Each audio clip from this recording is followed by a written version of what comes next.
Alrighty, it is time for the Battle City season match of today, and it is Weevil Underwood going up against Seeker of all opponents.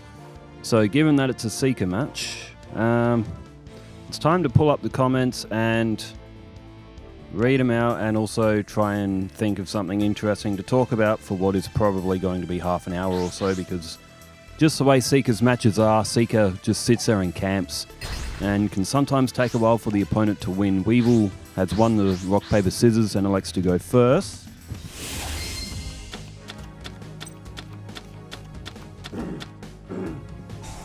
Okay. And this one's underway. Not a bad starting hand from Weevil. He's got Ultimate Insect level 5. If he can get Ultimate Insect level 7 to the field early, he could bring up a good chance of striking early before Seeker gets any of those field spell, but just those spells like Dark Door and Stumbling and all them. There's Yellow Luster's Shield. And of course, it was a defense mode for Seeker. Anyway, time to head over to comments sections. And I believe that's where it was up to. So Pinch Hopper was tributed, however, it says missed timing. Cannot activate Pinch Hopper's effect. Ancient Gear Golem of the Moving Fortress has 2500 with the effect of Yellow Luster Shield. Although, if Seeker can't get rid of that Ultimate Insect level 5, it will evolve to Ultimate Insect level 7. Okay, first up, Octavio Hirschberg 5280 says, level 3 always gets fissured. That was for the Chaz and Pegasus game. That is for Armed Dragon level 3. And it's been somewhat of a running gag that Armed Dragon level 3 always gets destroyed by something, and it's usually fissure in the series. So it's very rarely, if any time, I don't think it's ever actually evolved into Armed Dragon level 5 before it's been destroyed. Occasionally it gets tributed as well. Cascade Hairstone 4606 says, I liked Akiza and Kali when she was a Dark Signa, and also, can I get your thoughts on the Gusto cards? I'm not very familiar with the Gusto cards. I did look them up. It was yesterday or the day before, and quite a lot of them are on this game actually, but they must have been printed in card form very, very recent after this game's release, which was back in 2019, because those Gusto cards look like they may have been like some of the last additions to this game. There's only, when I was looking on Yu-Gi-Oh cardguide.com as well, there's only like 26 or so cards that come under the archetype. But my first thought of just having a look at them, like apparel-wise, they look cool. I'll give it that much. I didn't really read all of the effects, but in terms of strength, it looks like they all could be a very good deck as well. I'll definitely have to put Gusto into the archetype tournament at some point as well, because they also have a lot of. It's a white background card. Is that XYZ summon? I'm not really familiar with Yu-Gi-Oh! Past GX, so that's why I've never really heard of the Gustos. But just looking at them appearance-wise, they do look very cool. So I would be keen to try and make a deck with them at some point. I'll probably have to learn how to play the later stages of the Yu-Gi-Oh! Game. This is from Chaz and Pegasus. Could Chaz Princeton win Duelist Kingdom? The weirdness with the Ojama token tributes is that they can't be tributed for a tribute summon specifically, whereas Toons tribute for a special summon. Because Yu-Gi-Oh! Rules are pedantic and apply to the card text 100% literally, so any other kind of tribute is okay. That was when Manga Ryu-Ran used Ojama tokens to tribute to get itself to the field. And Crystal Pera 6541 says, looking at it from the original Japanese perspective, tribute summoning is referred to as advanced summoning, and the text for the Ojama tokens reflects this. The special summoning mechanic of Toon monsters is written into their card effect as they cannot be advanced summoned. Instead, they require a tribute for special summoning. So it's kind of like, from what I'm reading from that, it's like special summoning using that for the tribute. If you need to use the tribute for a special summon, it's different to normal summoning and sort of using him for a tribute that way. It's a very how would you even describe the rule? It's very obscure. I think that might be a correct term for it. It is a very obscure rule. And Sportsfan 91222 also said to Crystal Pera, thanks for that explanation, that was bugging me too. It was I'd never actually witnessed any of that. Even when I played through this whole game, I don't think I ever saw anything of that sort of description happen. That's why it sort of stumped me as well. But there we have it. That's why the manga Ryuran was able to tribute those tokens that said they can't be used for a tribute summon. Brian Dixon 9140 says, come on sweep. That is for the Gravekeepers going up against Yugi, and the Gravekeepers today, they finish their series along with Chaz. They go up against Pegasus. Chaz will go up against Yugi as well. Speaking of Chaz, Waylon Hastings says, Joey beats Rebecca, Joey beats Chaz. What a Duelist Kingdom MVP. Joey Wheeler is like, in a deck of cards, you have all the numbers up to 10. You then have the Jack, the Queen, the King, and then you got the Ace. Joey Wheeler is like the Joker. He just randomly is extremely strong and gets a win against the most random opponents. And in any other duel, he just gets absolutely whitewashed. So Joey, he is like the Joker card. He can be extremely overpowered, but most of the time his deck is useless. That's the best way I can describe Joey Wheeler in Duelist Kingdom. Even in Battle City, his deck's a bit like that. Always fun to watch Joey though, as Weevil. I've just looked back up at the screen. I have not been paying attention to this match at all. I have no idea what's happened. Witch of the Black Forest. Okay, 3,100, 2,000. Probably a good idea that Weevil is using that flying Kamakiri to attack the face downs as well, because if one of them's Wall of Illusion, Weevil could find his ultimate insect going back to his hand. Okay, and Random High Plus says, if Ojama Pajama wasn't in Chaz's deck, making it far less consistent, do you think it would result in a significant amount of losses for Chaz? 100%. The reason why Chaz's deck has been so good is because he's had that Ojama Pajama card to mill his deck to get his best cards out faster than what the Duelist Kingdom decks can. Without Ojama Pajama, I reckon Chaz would probably struggle to win at all in Duelist Kingdom. He would have to rely more on the armed dragons to get the wins for him, and he has to draw those cards and be lucky with it. If there was no Ojama Pajama, I reckon Chaz probably would have lost maybe 70 to 80% of his games. As Seeker has run out of defense. Well, he's got 5 cards in hand. I see that Sangan in his graveyard. It could be that Seeker's hand is full of Exodia pieces. And he's trying to get the win. Skull Mark Ladybug goes to the graveyard. Seeker, 6 cards in hand.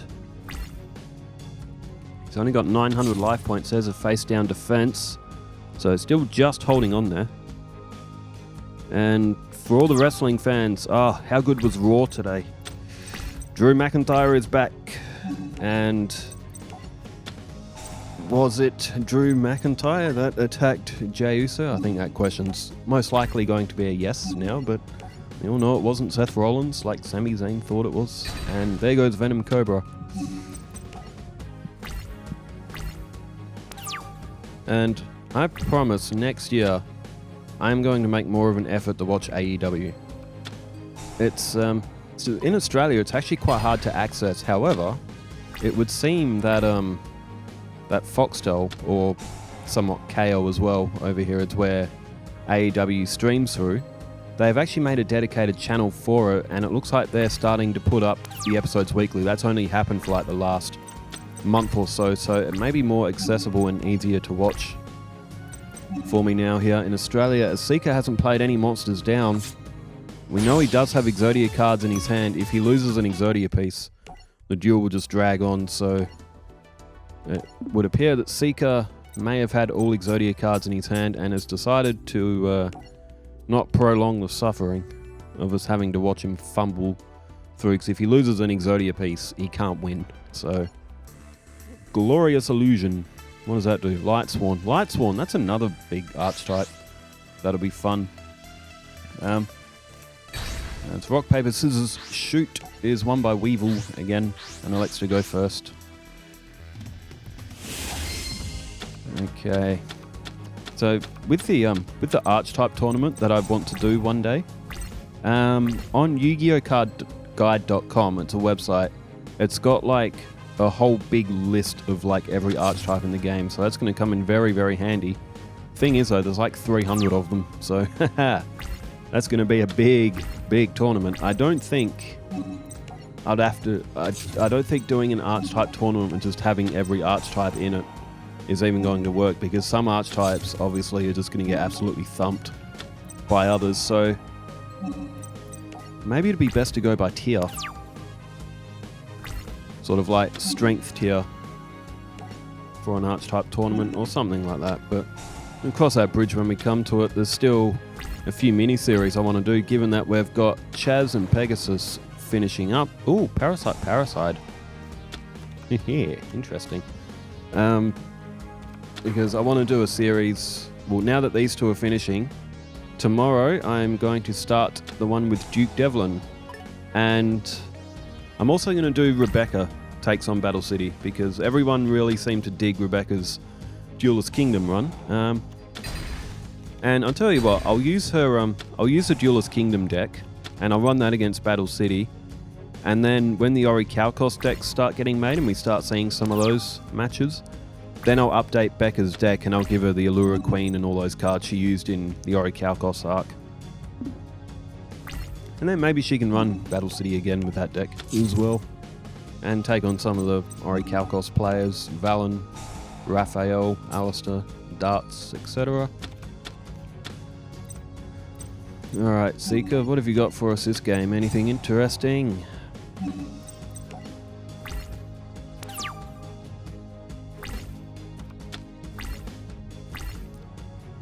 Oh, well, I've run out of things to talk about already. Well, Seeker's match... I'll tell you what, the first game didn't take that long. Flying Kamakiri number 1 is played. Probably not going to be destroyed by battle though, so Weevil won't really be able to activate its effect. But Swords of Revealing Light is going to take enough turns as it is. What's new in the gaming world? Recently I did a video playing mini golf on Rugrats Search for a Reptar. Oh, that game. It's such a throwback, but it's so like, the graphics on it, it's so funny because like the characters, they're all paper thin. It's just like, you have to look at them from like a certain angle, like their arms don't have like any width, it's just like a line. And if it's like facing towards you, it looks like an arm, but as soon as they turn, their arms like go invisible. But no, PS1. And actually, speaking of PlayStation, I turned my PlayStation on yesterday, and it had this 30-year anniversary theme thing going on. Had some like PlayStation 1 startups and some backgrounds that have been changed and all that. They should keep that around for a good while.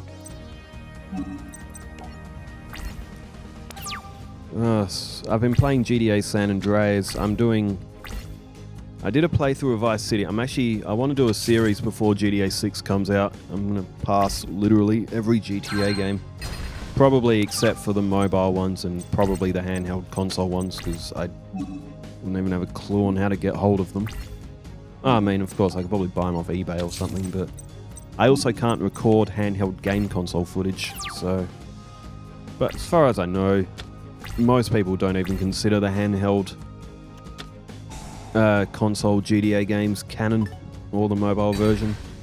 I've got GTA 1, like the original one that came out on PS1. I've got that on disc. I've got GTA London, which was like a sort of like a DLC for GTA 1, and I've got GTA 2, so I've got all the ones on PS1. I've got GTA 3, Vice City, and San Andreas. I've got them all on PS2. I've also got the Definitive Edition, and that's been patched up by Rockstar, and it performs a lot better now. It's very playable now. I know when it was released, it was a little bit of a hot mess, but it's all relatively been fixed now. And I have Liberty City Stories and Vice City Stories. They were both on PS2. They're also on PSP, but PS2 ones had a little bit more on them. They had a few more stunt jumps and stuff like that, but and I have GTA 4 episodes from Liberty City, The Ballad of Gay Tony, and what's the other one called? It's together on the one disc. Episodes from Liberty City.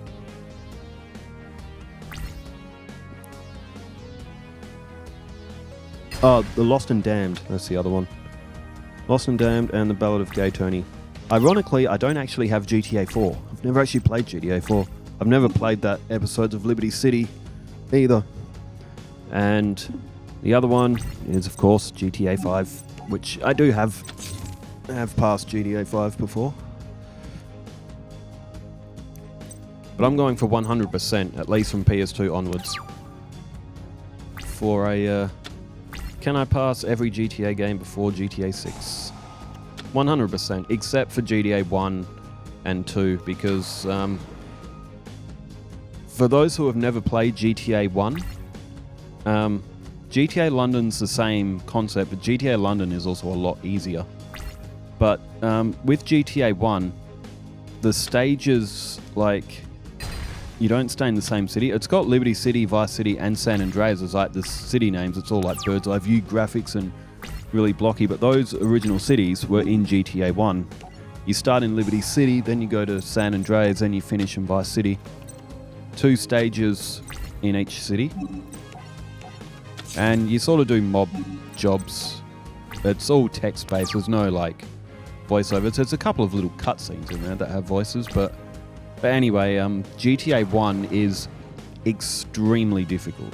And I don't say that lightly. It is one of the hardest games I've ever played. There's no manual aim. There's no like auto aim. You have to sort of point and shoot in a certain direction, and you do it from a bird's eye view as well. It takes 1 shot and you're dead. Like you can get armor, but it only lasts for 3 shots. And literally, you get hit by 1 bullet, you're gone. Like, you're toast. And with GTA 1, if you fail a mission, you can't replay that mission. You have to start the actual stage itself over again. So, yeah, if you fail a mission, if you want to go for a 100% run, you've got to be damn near perfect. If you have any slip-up and you fail a mission for whatever reason, you can't replay it. You have to start the stage again. Which is like next level. Oh! I have just noticed that Weevil played Swords of Concealing Light, then he's reborn Ultimate Insect level 5. Sorry, Seeker has done that, and now he's attacking Weevil with Ultimate Insect level 5. Great play. He got Ultimate Insect level 7 off the field. Oh, Verdant Sanctuary. Good card, good card. And Jade Insect Whistle. Well, I don't think that matters now. GTA 2 was a bit more forgiving. You could replay the missions, but with GTA 2, if you wanted to get all the kill frenzies, you had to pass the kill frenzy. If you fail it, you don't get the completion thing, and you can't replay the kill frenzy. And some of those are just stupidly difficult to actually complete, because with some of them you got to use Molotovs, and again, it doesn't work like Molotovs in the later games. You just sort of lob this bottle and just hope it lands close enough to knock off one of the NPCs. It's extremely difficult. And there's Insect Princess as well. So, but GTA 2, at least you can replay the missions. I'm not going to pass GTA 1 and GTA 2 100%. I'll play them, but I won't pass them 100%. GTA 3 onwards, I'll do all them 100% before we get GTA 6.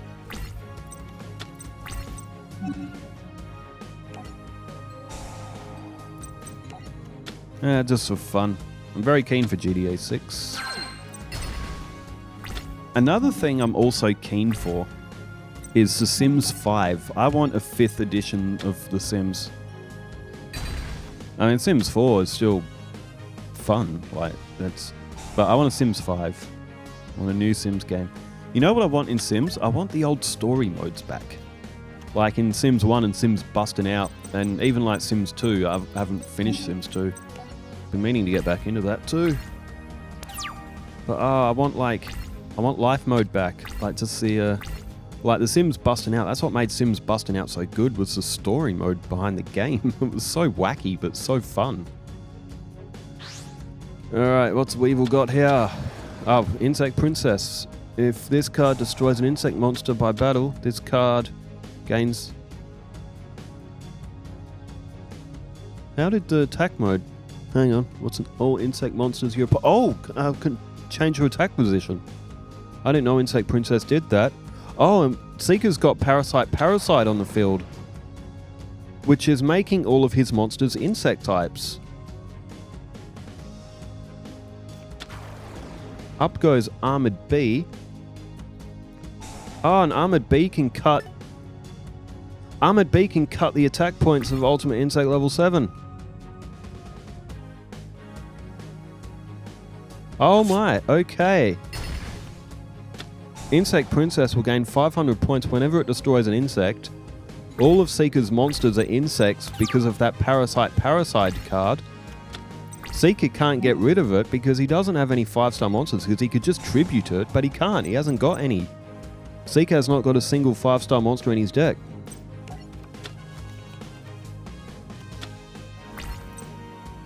Oh my word, I think Weevil's got him trapped. The Dark Door's still on the field.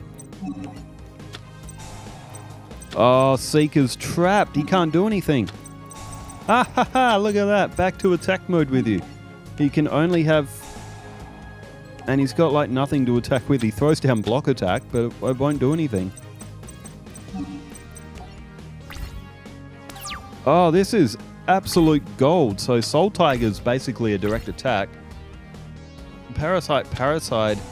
Oh, and down goes Insect Barrier, so Seeker can't attack now anyway. This is the strategy of Parasite. And it's a really good one, as long as your opponent can't get rid of Parasite itself. If your opponent can tribute, you just need to play a card that doesn't allow tribute summons, like Mask of... one of the mask cards do it. I don't know which one exactly, but... Is it Mask of Restrict?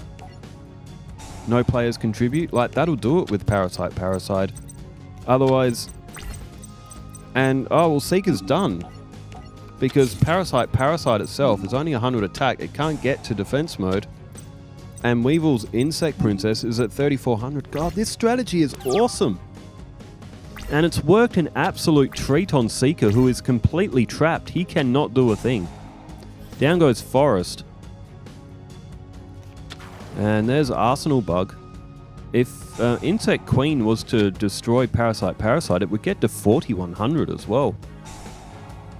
Armored Bee in just puts it to 150 just for the hell of it. Well, this was quite something from Weevil. That strategy with those insects and that Parasite has absolutely ripped Seeker to shreds. Oh, that was actually a pretty decent match. From Weevil, Seeker on the other hand, just sat there because that's all he can do.